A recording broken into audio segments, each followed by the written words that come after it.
Welcome to the Nairn County podcast, which is brought to you in association with our digital partner Ziyen Energy, the leading blockchain software and digitalisation experts leading the field in emerging technologies related to oil and gas tokenisation. For more, go to ziyen.com. The final part of episode 4 with Davy MacRae sees Davy tell Graham McLeod about what broke the ice back in the changing room the day he and his teammate Scott Kellacher were both sent off for fighting with each other. His pride at representing Scotland and the semi-pro Home Nations tournament, moving on to Buckie Thistle and completing the clean sweep of all medals available to Highland League players. And he brings us up to speed with what he's up to now in his new life down in Australia. We hope you've enjoyed listening to Davy reflect on his career on this episode of the Nairn County podcast, and if you have, why not like, share or recommend it to a friend. All our episodes are all available on Podbean, YouTube, Apple Podcasts or wherever you get your podcasts from. But for one last time, it's over to Davy and Graham as they pick up with Davy's on-field scrap with his good friend and Nairn County teammate, Scotty Kellacher.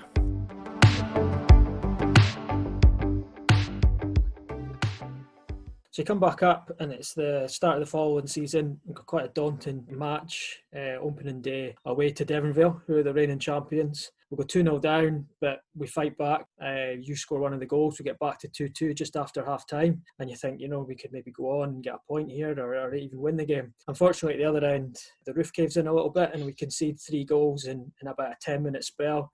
And then, I'll let you maybe fill us in with what happened after that. Yeah.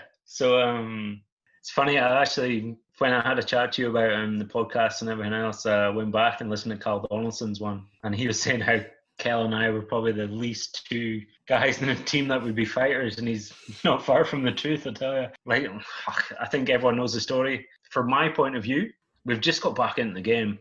I remember we got a free kick, and we were right up the right-hand side. And I touched on it earlier, Devonville, we used to get spanked by them. I don't know what it was about them. They used to just come and absolutely hammer us.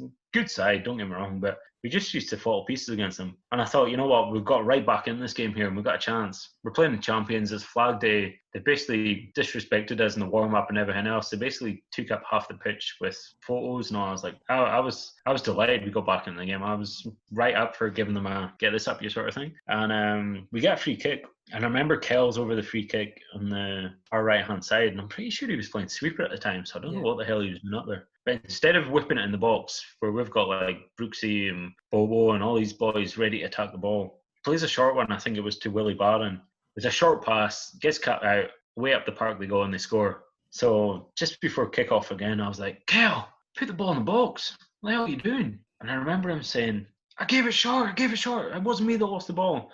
And I just remember shouting back, put it in the box. Just put it in the box for free kick. Look at the boys we've got. And at this stage, we were sort of head to head. And then after that, like, it's funny because, like, going back to my family's shinty days, my dad and my uncle have got like a real hothead streak about them that I've never really had ever. And I think that's the one and only time that I've ever had a hothead streak where I just thought we were going to fight here. And I've just lashed out, obviously. And like you say, the rest is sort of history. But the funny thing about the whole thing was, like I said earlier, Kel, Johnny Seaton and Tess had taken me under their wing when I'd first signed. So I was very good friends with Kel, and that's probably why we were arguing and fighting. I remember going in, Bryzy sort of was I don't think he was playing that game, and he was the one that sort of pulled me in afterwards and pulled me into our change room, and I think Kel got put into the home dressing room just to split us up. So we've obviously both seen red and got red cards and needs to be split up in case we started going at it again, which was never going to happen because we're a bunch of wimps anyway. But I remember just take my gear off and I jump in the shower, and all I hear is this the door flying open, and it like slams open, and in comes Kel with whoever was with him. I can't remember who it was, but I remember Bryce, he was in the change room anyway. And then he comes and he's like, MacRae, where the fuck are you, sort of thing. Come on then, if you still want to go, come on. And I remember it was at that time where all the players started wearing those Under Armours, the tight Under Armour shirts. So at this stage, he had his shirt on. I don't know if you've been in the change room at Princess Royal, but from the shower, you can see right down. There's like a sort of corridor to where you get changed. And I'm looking down the corridor and I'm seeing Scotty Kellacher trying to get this Under Armour off, and obviously didn't have the greatest of physique at the time. He couldn't get the thing off. It was that skin tight. He was struggling to get it off. I was like, come on, MacRae, come on. And there was 4 of us there, and we all just started pissing ourselves laughing because the stupid fucker couldn't get it off over his head. So it just sort of broke the ice. And I think, honestly, we were sitting down like 2 minutes later laughing about it. I know we shouldn't be laughing about it, but it's one of those, like, what the hell are we doing? Do you know what I mean? Just like, what a moment of madness.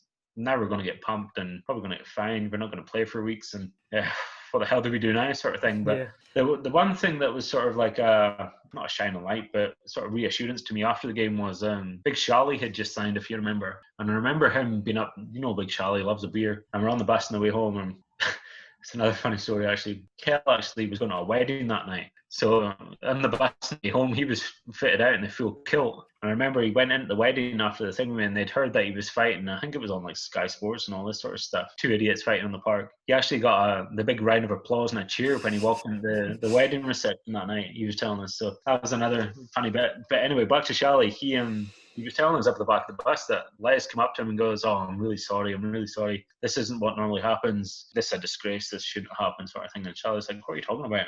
Those 2 boys are showing that they care. I'm like, "Oh, I think that's great." So for me, that was really reassuring. I wasn't sure what sort of backlash I'd get from it, because there's nothing worse than going down to 10 men. Like we used to go down to 10 men and 9 men a lot, if you remember back. Like we'd be getting spanked 4 or 5-0, and then all of a sudden we'd be down to 9 men. I was like, this is bullshit. Do you know what I mean? You're busting your balls and you're down to 9 men. So in the back of my mind, I was thinking back at all those times where I was trying to bust my balls when we were down to 10 men and thinking, "Oh, I've let the boys down." And Charlie's come in and said that and patted me on the back and says, "Don't worry about it, it'll be all right." And that sort of helped me out, I think. But like I say, because we're good close friends at the time, I think that helped. So again, back to normal. Tuesday night in Buckie Thistle. Basically, we were the brunt of all the jokes. Later on that season, we get to the final of the North of Scotland Cup in our defence of the trophy. It was a really tough run to the final against Scottish League teams all the way there. We beat Elgin away, we beat Cali away, and we lost to Ross County on the day in the final. Did they just have a bit too much for us in that day?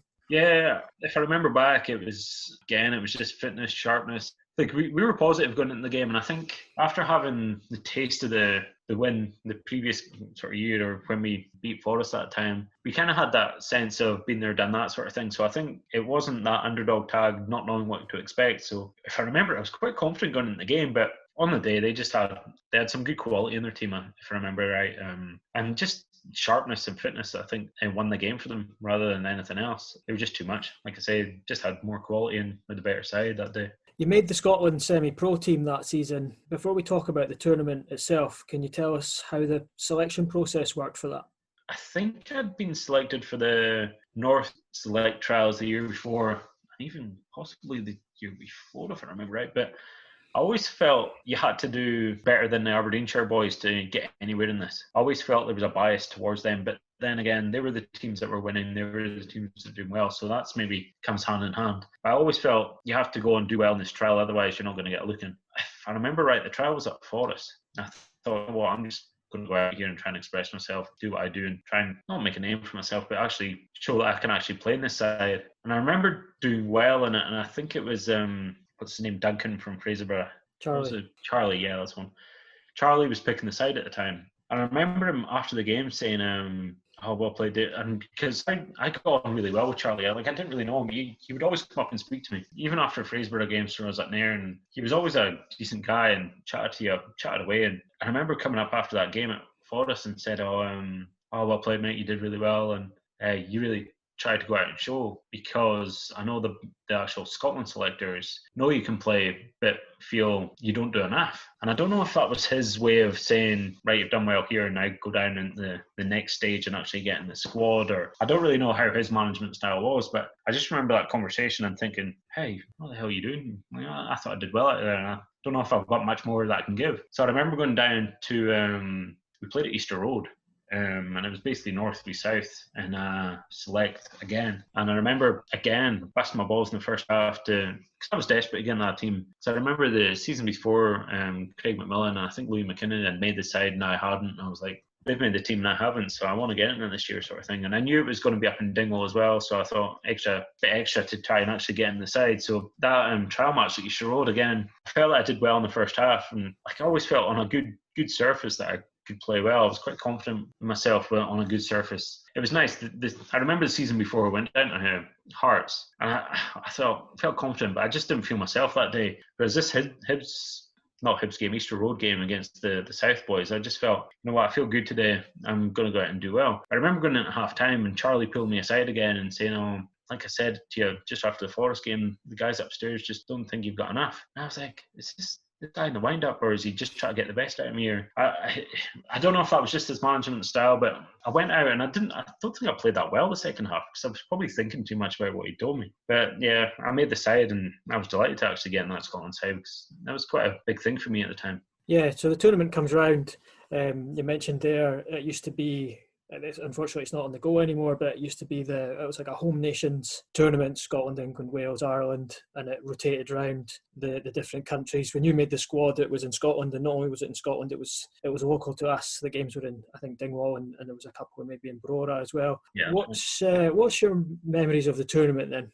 I remember the week leading up to, I think we had a week, and you basically lived like a professional footballer on the road, and that was great. And I remember we were in the Kingsmills Hotel in Inverness, and I just remember, like, I was rooming with Donny Monroe. I'd never met Donny before, but we actually hit it off pretty well and had a laugh in the room. But I just remember we used to get fed, honestly, like 3 or 4 meals a day. And I just felt like I've never had so much food in all my life. I can eat, but like that week, I just felt like I was eating loaves of toast a day. Like me and Brems, like Ross Bremner, he was playing for Huntley at the time. We'd be sitting there at breakfast and we're like challenging each another, see how many pieces of toast we could eat and stuff. Because we'd go out in the morning, we'd have our breakfast, and then we'd go out and train, come back, have lunch, and then go back out and train again. So we were sort of in that real professional environment. You know, it kind of gave me that taste again to try and push on and actually make the grade again. Like, I really enjoyed it and good experience. But the games themselves, the first one was against Wales, and I actually was a sub for the game. In the lead up to the games, we did a lot of set pieces and things, and everyone got their turn to take free kicks. And I don't know what came over me one day, but we're on training and we're doing free kicks, and I just couldn't miss for some reason. I don't know what. Like, I'm hopeless at free kicks. Hopeless. Like, I remember taking one at Cove and nearly hitting over that fence at the back of the goals. I never took one after that. But this one day in training, I'm hitting things in top corners that I've never done in my entire life. And Jim Fleeting's obviously noticed this. So in the first game against Wales, I'm on the bench, come off the bench, and I'm pretty sure we're either winning or drawing at the time. And anyway, a free kick comes on, and I'm miles away from it. I'm like, Jim shouts on, "Davey, get on it." I was like, really? So I'm thinking he's seen this one training session where I've hit some of the best shots of my life, and he thinks I can now take free kicks. So anyway, I step up, and a bit like penalty shootout, close my eyes and hit it as hard as I can. Lo and behold, it hits the wall, square in the wall, and bounces down to me again. I think, okay, I'll have another shot. So I'm running towards the ball, and I'm going to hit it again. I think if I shoot here, I'm going to hit the wall again. So I try this little flick to try and get it over the wall to try and run around the other side. But the boy sees it a mile off, blocks it, and then they're in the counter-attack, aren't they? So away they go, at the other end of the pitch, and I'm praying. I'm like, please don't score, please don't score. And then this boy's cut inside, being wiped out by our left back, who I don't know how he was in the squad because he was terrible, but he's wiped out the boy penalty, and I think we drew 1-1. And I'm thinking, I've come on. I think it's my second touch I've had this free kick. Basically, just cost us a penalty. I'm like, I'm never taking a free kick ever again in my life. So that was me for free kicks. I was done. So that was Wales, the first game. Do you remember the latter games in the tournament, like the England game? Yeah, so all our games were at Victoria Park. The second one, obviously against England, I actually started that game. So obviously Jim didn't notice that was my fault for the penalty. But yeah, I actually played quite well for the first 20, 25 minutes. But lo and behold, I remember because they were a right good side. They were all full-time players and they're picking the ball about for fun. And I remember going in and I've tried to run in behind and the defender's just, he's not done a shimmy or anything like that. He's just basically whipped the ball away from me. I've quickly tried to change direction and I've just tweaked my knee. It's just jarred. And I thought, oh no, I'm done. I thought, oh no, what's going on here? And I remember looking up and it's funny because I remember turning around and I see my mum. And I remember her sort of looking a bit worried because she obviously saw what had happened to my knee. And I was thinking, she looks a lot more worried than my knee feels at this moment. So I wonder what actually she just saw. So I tried to carry on for a wee bit longer, but it had to be pulled. And then that was the end of my tournament, really. Yeah, it comes to an end at Nairn, your contract's up and you decide to move on. You go to Buckie Thistle. I take it it's playing under someone of the stature of Duncan Shearer, and then the ambition that the club and the Duncans were showing at that point, with them going on to achieve the success that they had, that was the real big attraction there. Before I actually signed for Buckie, leading into that international competition, the whole Ross County trial thing came up again, if you remember. I think it was actually Les that sorted that out, in fairness to him.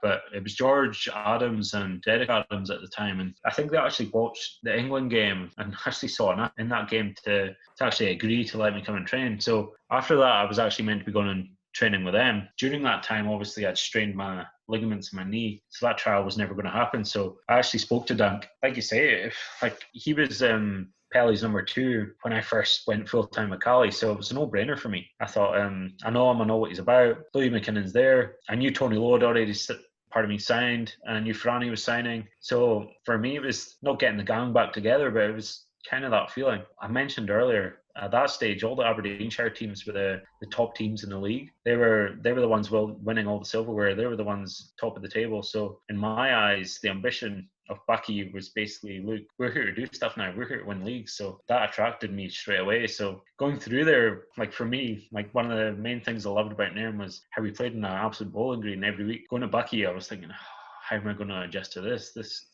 is like a tatty field through here. But it suited us and it helped us, I think. But now I think the whole attraction was basically Dunk, because I knew what he was about. He lived in Inverness, and I felt that he would always sort of, again, local boys not feeling like they're looked after, but the Buckie boys always said that the Inverness boys were looked after more, and it was the same sort of feeling in there. And so I always felt Dunk's there, he'll look after us sort of thing, and we'll be all right, and it'll be fun, and it'll be good.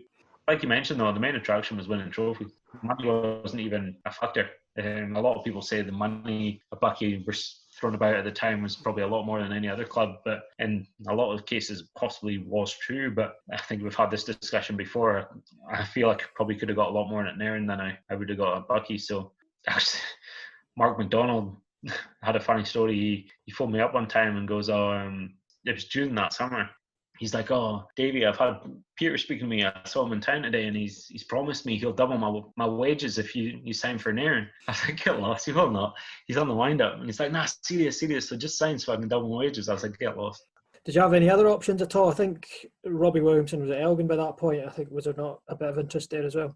Yeah, there was. But he definitely, I don't know if he ever, okay, maybe I shouldn't be saying this, but I do recall a phone call and obviously touching base. He obviously saw the story in the paper, because I remember kind of got stitched up a little bit, because obviously being local to Inverness and the Inverness Courier and all that were all over the competition. They wanted a local guy to do a report on basically like a summary of the competition to sort of give it a bit of promotion. So and I remember them asking what I was doing and where I was going, and I didn't really know what I was doing or going at the time, but I remember the headline came out saying something silly like MacRae leaving Nairn or something. I was like, holy crap, I never said that. But I remember, like, it must have been a couple of days after that, I got a phone call from Robbie, and he was just touching base and basically saying, oh, okay, I'm interested. I'll see what I can do. I'll speak to Nairn. So nothing really came of that. I think at the time the Bosman ruling had that under 23 ruling or whatever it was, and I think Elgin didn't have any money to actually pay a transfer fee or pay whatever comp was, and they were scared to actually go into the tribunal, whereas we were happy to pay whatever was needed, and in the end I think they had to pay a decent amount, which hopefully I repaid slightly, but who knows. So at Buckie, Duncan Shearer starts winning some silverware. You win a couple of Aberdeenshire trophies. Doesn't quite happen in the league under Duncan Shearer in terms of winning the championship. Greg Carroll then comes in and you win the league twice back to back. Did he just raise the standards about the place? I don't know if it was standards. I think we were pretty close with Dunk, and I think given time, I think Dunk would have got, you never know. For me, Dunk probably would have got similar results. I think Greg bought players that were going to win football matches, like your Mobies, your Robbie Browns, all these type of players, real Highland League winners. Do you know what I mean? It just took us to that next level, and I think I remember thinking back that it was one of those, we didn't really like him that much, but had respect for him because we knew that he was doing it for the good of the team and doing it for the good to win football matches. All he wanted to do was win football matches, and as you saw, he got results. Yeah, so can't complain with his record, you know what I mean? So away from football, he was a decent guy, But then it was one of those switch on, switch off. When you were there, he was the boss. His way, the highway sort of thing, and he kind of got on with it. So, like I say, got results, and on him got quite successful from it. You rounded off your trophy-winning times with Buckie with the Highland League Cup, and so having won both Aberdeenshire trophies in the league already in your time at Buckie, the North of Scotland Cup with us, and the Inverness Cup with Buckie Thistle, it meant you'd done the clean sweep of medals when you won that day. Was that a proud day for you? I think your daughter Eliana was born by then too. Yeah, she was. Yeah, it's good looking back at these sort of memories and photos. It seems like a lifetime away, but it was only, 5 or 6 years ago. So 6 years ago, maybe. Yeah, I think that day was special in the way because we'd had such a tough season. Obviously, going back-to-back winning titles in the Highland League is hard enough as it is, but to go and do it a third time is near impossible, I think. And I just think we really, really struggled that year. So that cup run really sort of invigorated our season. And at that stage, I'd been made captain through at Buckie. So I actually scored in the final, was captain, and like you say, completed the collection of medals. It was a special day, and had a good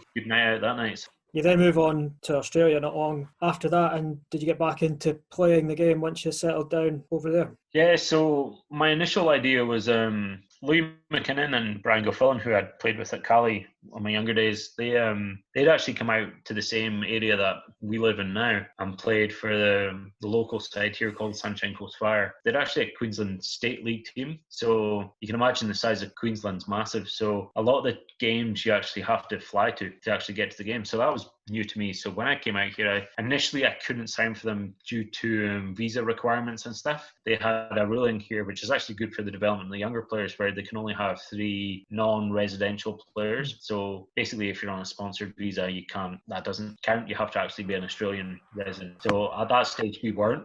So I couldn't play for them initially. So I went and actually played local league here for another side called Noosa, which was great. Standard wasn't too great initially, but as the years went by, I actually got an understanding and spoke to the coach now, and I'm good friends with the coach now. He's gone on and done really well, but he actually got a decent team playing decent football in the park. So that was good. But after that, like I say, I actually went back and played for the Sunshine Coast Fire for about 8 months and did a bit of travelling with that. I actually flew to a couple of games up in Cairns and Townsville, which is about a 3-hour flight and 5-hour flight up north. So it was just a completely different type of environment, really. I actually played against, believe it or not, Kevin Fraser, who's at Buckie Thistle now, when he was out here. But football-wise, I actually went back and played a season last year, which I really shouldn't have. I actually quit 2 or 3 years ago after tearing my ACL in a game. So I thought that's me done. Obviously got the itchy feet, and boys actually asking me, come back and play Friday night football, it'll be a laugh and everything else. But I think the most I lasted in the game was like 55 minutes before the good old hammies went. And yeah, it was more of a piss up rather than football, so it was a good laugh. But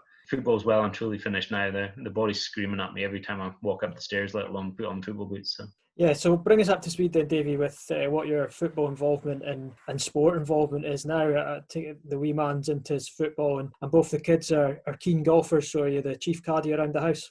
If I'm honest, I tried to push the wee fella away from football. For me, I just had that feeling that I was going to be one of those dads that would stand at the side and scream at his son for not playing the right pass or doing the right thing. So for me, I was like, please, just don't play football. And the more I said, don't play football, the more he wanted to play football. So lo and behold, I ended up being his coach and coaching his team the last couple of years. But he's actually gone on to a better level now. So luckily for me, I can stop the coaching. He's actually getting coached by a proper coach now rather than his dad. And to stop me from shouting or telling him what to do on the pitch, I actually take a video camera so I don't speak or do anything while I'm doing the recording. So I record the games for all the other families. So that's my involvement with him. Like you said, the kids both play golf. My daughter plays to a pretty high standard now, so that takes up a lot of her time, and we do a lot of traveling through that. So as long as she's happy or wanting to continue playing golf, we'll keep doing the competitions and enjoying that. So that's basically life now, is me pushing around a big pink golf bag on a golf course these days. So finally, Davey, a clean sweep of Highland League medals, one of very few players to have achieved that. 54 goals in 101 appearances for Nairn. How would you reflect on your Highland League career overall? Wow, tough question. I feel pretty proud of what I did in the Highland League. Like you say, I kind of won everything I could have won and played with some right good players and made some right good friends on the way. So I don't think you can really complain. And that's not just players. That's players, coaches, people in the background, fans, everything. It's the Highland League is like a right good family community, and for me, it's one of the best leagues in Scotland. Believe it or not, like Premier League is Premier League, but the Highland League for me is far better than your Championship and first and second division. It's just got a real family feel to it, and it's a great place to sort of play your football and meet new people. And I really enjoy my time in the Highland League and have great memories. That's great, Davey. Thanks for taking the time to join us today. No worries, my pleasure. Cheers.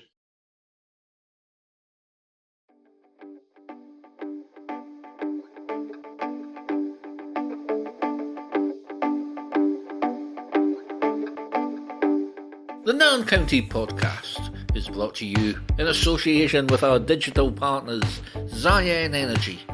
Click on Ziyen.com, find out more.